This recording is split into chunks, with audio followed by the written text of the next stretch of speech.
একদিন আগে বিরোধী দলীয় নেতা বলেছিলেন যে একদিন আগে ডকুমেন্টস আসতে হবে, আপনি বলেছেন, আমরা কিন্তু সবকিছু মেনে নিয়েছি। তো এখানে তো আমরাও কোঅপারেশন করছি যাতে দ্রুত সময়ের মধ্যে এই বিলগুলো পাস হোক। পলিটিক্যাল গভর্নমেন্ট এস্টাবলিশ করার জন্যই তো আমরা ছাত্র গণ অভ্যুত্থান করেছি, ভোটের অধিকার প্রতিষ্ঠা করেছি। এখন পলিটিক্যাল গভর্নমেন্টের যদি নিয়ন্ত্রণ মন্ত্রণালয়ের অধিদপ্তর এবং সংস্থার মধ্যে না থাকে, তাহলে নিয়ন্ত্রণটা করবে কে?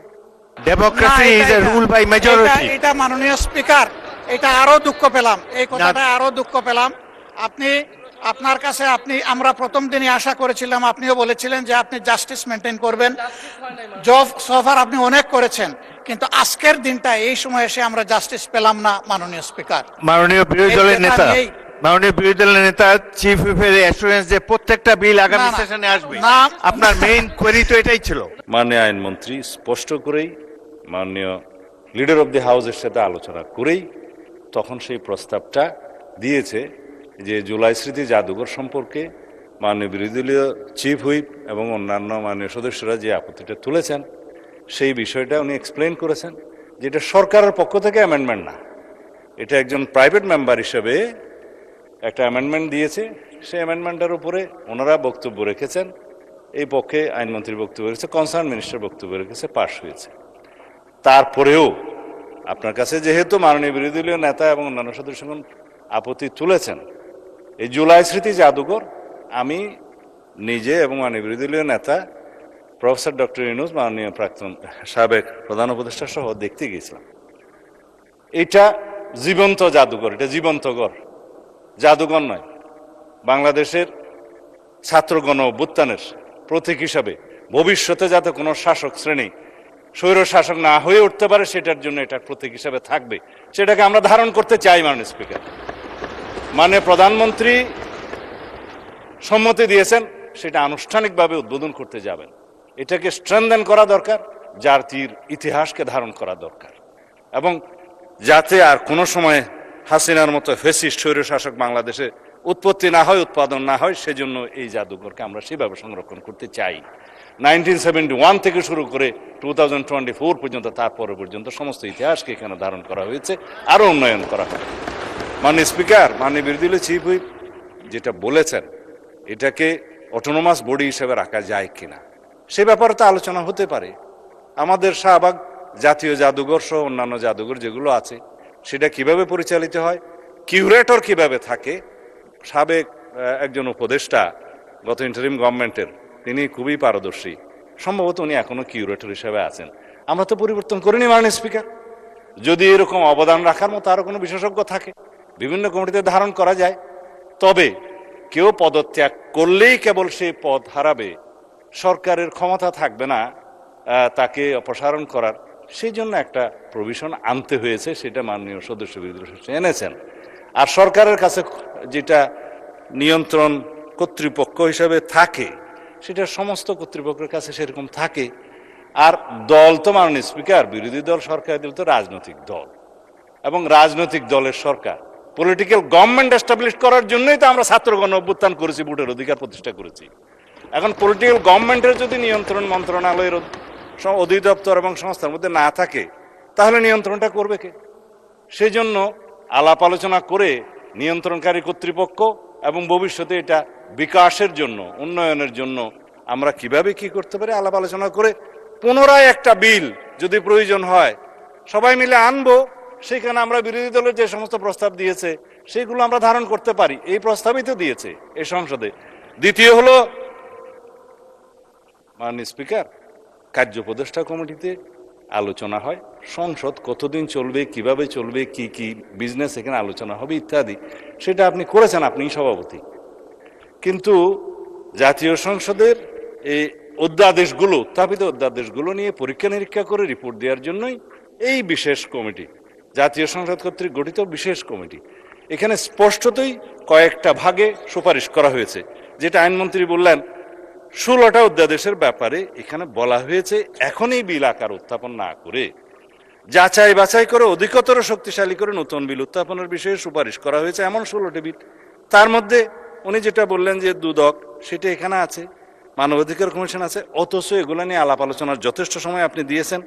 এবং এইখানে আপনি দেখবেন তিনি যেভাবে বললেন যে গুম প্রতিরোধ ইত্যাদি বিষয়ে ওনারা নোট অফ ডিসেন্ট দিয়েছেন, সেই নোট অফ ডিসেন্ট বিষয়ে কথাও হয়েছে, কিন্তু বিলটা যখন আসবে তখন আলাপ আলোচনা করেই আসবে পরবর্তীতে। সেখানে ওনারা ওনাদের মতামত দিবেন, সংশোধনী দিবেন, আলাপ করব আমরা। গুম আইন, মানবাধিকার কমিশন আইন এবং প্রয়োজনে আইসিটি অ্যাক্টকে আরো বেশি শক্তিশালী করা হবে সবাই আলোচনার ভিত্তিতে। এই কথাগুলো আমরা এখানে প্রতিশ্রুতি দিচ্ছি, আলাপ আলোচনা করছি। সময় আছে মাননীয় স্পিকার, এখন বাজে 7:30, রাত 12টার সময় 30 দিনের সময়সীমা পার হবে। এই অর্ডিন্যান্সগুলোর ভাগ্য নির্ধারণ হবে তার মধ্য দিয়ে। এখন যদি এই যে বিশেষ কমিটির রিপোর্ট ওনাদের সামনেও আছে, এখন যদি এই বিষয়ে ওনারা ডিফার করতে চান, এটাকে মাননীয় স্পিকার সংসদীয় আচরণ হবে। ধন্যবাদ মাননীয় স্পিকার।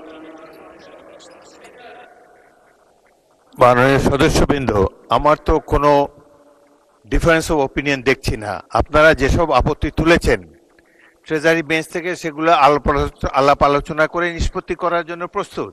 আলাপ আলোচনার দরজা খোলা আছে। এই সংসদের মাত্র 1 মাস গিয়েছে, এখনো তো 5 বছর সময় প্রায় বাকি আছে। আপনারা আলাপ আলোচনা করে এগুলা নির্ধারিত করতে পারেন, অনেক সময় পাবেন। সুতরাং একটু ধৈর্য ধরেন।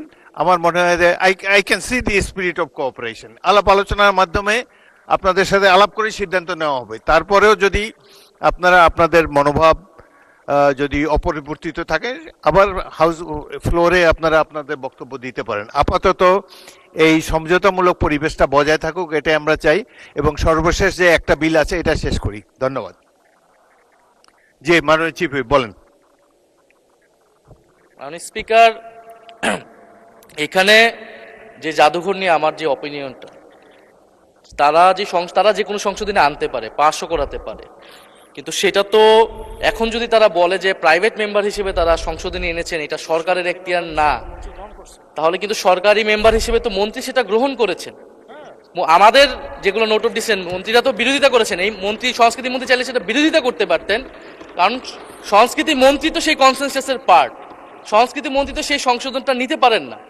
আপনি বলেছেন এটা একদিন আগে, বিরোধী দলীয় নেতা বলেছিলেন যে একদিন আগে ডকুমেন্টস আসতে হবে, আপনি বলেছেন, আমরা কিন্তু সবকিছু মেনে নিয়েছি। তো এখানে তো আমরাও কোঅপারেশন করছি যাতে দ্রুত সময়ের মধ্যে এই বিলগুলো পাস হোক, কিন্তু আধা ঘন্টা আগে একটা সংশোধনী আনা হলো যেটা আমাদেরকে জানানো হলো না, এটা তো এক ধরনের ছলচাতুরি মাননীয় স্পিকার। এবং আপনার সভাপতিত্বে কিন্তু এই জিনিসটা হলো, ফলে এটা কিন্তু কনসেনসাস ব্রেক করেছে। তারা যে কোনো সংশোধনী আনতে পারে যে কোনো সময়, তাদের এখতিয়ার আছে, এবং তারা সেটা পাস করাতে পারে। আপনি এই কথা তো 2 মিনিট আগেও বলেছেন। তার জবাবে আইনমন্ত্রী কিন্তু বলেছেন যে এটা নিয়ে আলাপ আলোচনা করতে পারে। আবার একটা স্বরাষ্ট্রমন্ত্রী বলেছেন যে একটা বিল আবার আনতে হতে পারে, সেখানে বসে আপনারা আলাপ আলোচনা করেন। এই চ্যাপ্টারটা ক্লোজ করা হয় নাই। The matter has not been closed yet. এটা নিয়ে পরবর্তীতেও আলাপ আলোচনা হতে পারে, আবার বিল আনা হতে পারে। না কোনো চাতুরি দেখতেছি না। আবারও মাননীয় বিরোধী দলের নেতা, এটা তো ছোট্ট একটা বিষয়, এটি নিয়ে তিক্ততার আমি কোনো সুযোগ দেখি না। বলুন, তবুও বলুন আপনি। মাননীয় স্পিকার, ওনারা বলেছেন যে অধিকতর যাচাই বাছাই করে আগামীতে আরো সুন্দর বিল আনবেন, কিন্তু ওনারাই আবার বলছেন যে আজকে রাত্রে 12টায় টাইম শেষ। তার মানে টাইম শেষ হওয়ার সাথে সাথে সব ল্যাপসেস অটোমেটিক্যালি শেষ, এগুলার আর কোনো কার্যকারিতা থাকছে না, এগুলা অটোমেটিক্যালি ল্যাপস হয়ে যাচ্ছে। কোনগুলা? যেগুলা বিশেষ জাতীয় গুরুত্বপূর্ণ, সেই সবগুলাই রয়ে গেল ওই কাতারে। তো এইগুলা যদি এই কাতারেই রয়ে যায়, তাইলে মাননীয় স্পিকার, আপনাকে আমরা কিভাবে সহযোগিতা করব বলেন? আমাদের তো একটা কমিটমেন্ট, যেমন তাদের কমিটমেন্ট জনগণের কাছে আছে, আমাদেরও আছে। আমরা এই কমিটমেন্টের জায়গাটা থেকে কি শোনা যাচ্ছে না নাকি? Thank you so much. এই জায়গাটা থেকেই আমরা চেয়েছিলাম যে কোঅপারেশনের মাধ্যমে, যেভাবে একটা বিশেষ কমিটি করে দেওয়া হয়েছিল, আপনিই করে দিয়েছেন আপনার সভাপতিত্বে, তারা যতটুকু পারেন ঐক্যমত হয়ে এসেছেন। যে সমস্ত জায়গায় ডিসেন্ডিং উনাদেরও আছে, আমাদেরও আছে, সেগুলো এখানে আলোচনা হতো। আলোচনা হয়ে তার ভাগ্য যেটাই নির্ধারিত হতো আমরা তো মেনে নিতাম মাননীয় স্পিকার, কিন্তু আলোচনাই হবে না। এখন তো এটাকে অলরেডি এজেন্ডা আউট করে দেওয়া হয়েছে। তাইলে আমরা কি করতে পারি বলেন? বলা হচ্ছে যে ভবিষ্যতে আনবেন, ভবিষ্যতে আজকে রাত্রে 12টার পর তো আর 1 মিনিট কাউন্ট হবে না। এটাই তো রেড লাইন। আপনার শেষ হয়েছে? জি, আমার শেষ হয়েছে। ধন্যবাদ। আমার তো মনে হয় যে মাননীয় স্বরাষ্ট্রমন্ত্রী সংসদ নেতার পক্ষ থেকে যে কথা বলেছেন এবং এই যে রেফারেন্স দিয়েছেন এই বিশেষ কমিটির, কোনো কিছুই তো ক্লোজ করা হয়নি। পরবর্তীকালে প্রয়োজন হলে এই ব্যাপারে বিল আনতে পারেন। আলাপ আলোচনার উপরে তারা গুরুত্ব দিয়েছে, আপনাদের সাথে আলাপ আলোচনা করেই তারা বিল মেনেছে। সুতরাং এই ব্যাপারে আপনার চিন্তিত হওয়ার কিছু নেই। আজকে যদি ল্যাপসও হয়ে যায়, আবার এটাকে নতুন করে বিল আকারে আনা সম্ভব, যদি আপনাদের মধ্যে আন্ডারস্ট্যান্ডিং থাকে।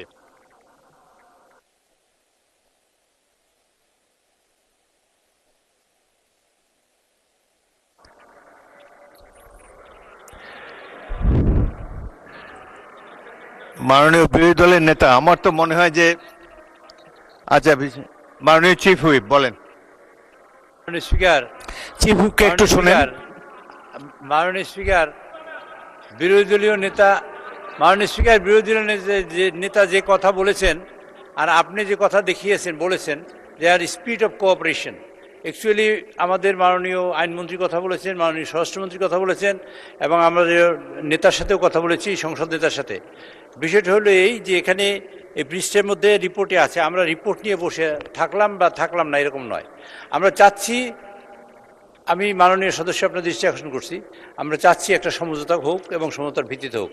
আমাদের তরফ থেকে আগামী সংসদে, আগামী সেশন তো ইনশাল্লাহ বাজেট সেশন হবে, বাজেট সেশনে সবগুলো বিল আসবে ইনশাল্লাহ, সবগুলো বিল আসবে। তখন আপনারা সময় পাবেন এখানে, এবং এই সবগুলো বিলই আগামী বাজেট সেশনে আসবে। সুতরাং সেখানে যেমন আপনারা আলোচনার সুযোগ পাবেন এবং এখানে কন্ট্রিবিউট করার সুযোগ পাবেন। মাননীয় বিরোধী দলের নেতা, চিফ হুইপ অ্যাসুরেন্স দিয়েছে প্রত্যেকটা বিল আগামী সেশনে আসবে। I think this should satisfy you. প্রত্যেকটা বিলই আগামী সেশনে আসবে। বিরোধী দলের নেতাকে মাইক দেন, মাইক দেন। আস্থা হারানো অবস্থায় এখানে বসা মিনিংলেস। ও আপনার you are determined to stage a walkout. এখানে ট্রাস্ট মেনটেইন করা হয়নি, এটা আমাদের দুঃখ যে আমরা এই দুঃখ নিয়ে এখন ওয়াকআউট। না, আপনারা যদি ওয়াকআউট করার জন্য আগে প্রথমে সিদ্ধান্ত নিয়ে থাকেন, মোস্ট ওয়েলকাম, নো প্রবলেম। না না, democracy is a rule by majority. এটা মাননীয় স্পিকার, এটা আরো দুঃখ পেলাম, এই কথাটা আরো দুঃখ পেলাম। আপনি, আপনার কাছে আমরা প্রথম দিনই আশা করেছিলাম, আপনিও বলেছিলেন যে আপনি জাস্টিস মেনটেন করবেন। জব সফার আপনি অনেক করেছেন, কিন্তু আজকের দিনটা এই সময় এসে আমরা জাস্টিস পেলাম না মাননীয় স্পিকার। মাননীয় বিরোধী দলের নেতা, মাননীয় বিরোধী দলের নেতা, চিফ হুইপের অ্যাসুরেন্স যে প্রত্যেকটা বিল আগামী সেশনে আসবে, আপনার মেইন কোয়েরি তো এটাই ছিল। বিশেষ প্রত্যেকটা বিল আসছে, বিশেষ কমিটিতে অ্যাসুরেন্স, উপদেষ্টা কমিটিতে অ্যাসুরেন্স, সবই তো উলট পালট হয়ে যাচ্ছে একটা অংশ। তাইলে ট্রাস্টের জায়গাটা ওনারা তো রাখলেন না মাননীয় স্পিকার। আমি তো বললাম যে বিরোধী দলের নেতা করার পরে আমরা কিন্তু সহযোগিতা করেই যাচ্ছিলাম, যে ঠিক আছে কনসেনসাস যা হয়েছে আমরা আর কথা বলবো না, আমরা হাতেই বুড় দিয়ে দিয়ে চলবো, আমরা চলেছি। কিন্তু এখন এসে দেখতে পাচ্ছি যে আমাদেরকে আসলে ব্ল্যাক আউট করে দেওয়া হচ্ছে। ওই ব্ল্যাক আউট কেন আমরা হব মাননীয় স্পিকার? মাননীয় বিরোধী দলের নেতা, আপনার প্রধান প্রশ্ন ছিল যে এই বিলগুলা যেগুলা উঠেনি এই অধিবেশনে, সেগুলার ফেট কি হবে, সেটা বিরোধী দল ট্রেজারি বেঞ্চ থেকে বলা হয়েছে প্রত্যেকটা বিল আনা হবে আগামী অধিবেশনে। মাননীয় স্পিকার, আমি স্মরণ করিয়ে দিচ্ছি, আপনি সেদিন বলেছিলেন রাত 12টা হলেও সেশন কন্টিনিউ করবে এবং সবগুলো আলোচনা হবে। এটা যদি হয় বসবো, শুনবো, 12টা পর্যন্ত আমরা অংশগ্রহণ করব, কোনো অসুবিধা নাই। কিন্তু এখানে বলা হয়েছে 16টা বিল এখন উত্থাপন করা হবে না, এটা তো বিশেষ বিলেরই তো সিদ্ধান্ত। ওই আস্থার জায়গা ওনারা নষ্ট করে ফেলেছেন। এই জাদুঘরের একটা ক্লজে ওনারা যখন আনবেন তখন ভবিষ্যতে বেঁচে থাকলে আমরা অংশগ্রহণ করব। মাননীয় বিরোধী দলের নেতা, 133-এর মধ্যে 16 তো ল্যাপস হচ্ছে না, 90 আলোচনা হয়েছে, আর বলেছেন যে একটা বাকি আছে, তাইলে আরো তো অনেকগুলা ল্যাপস হয়ে যাচ্ছে। তো এই সবই তো আইনমন্ত্রীকে একটু শুনি আমরা। আইনমন্ত্রী বলেন।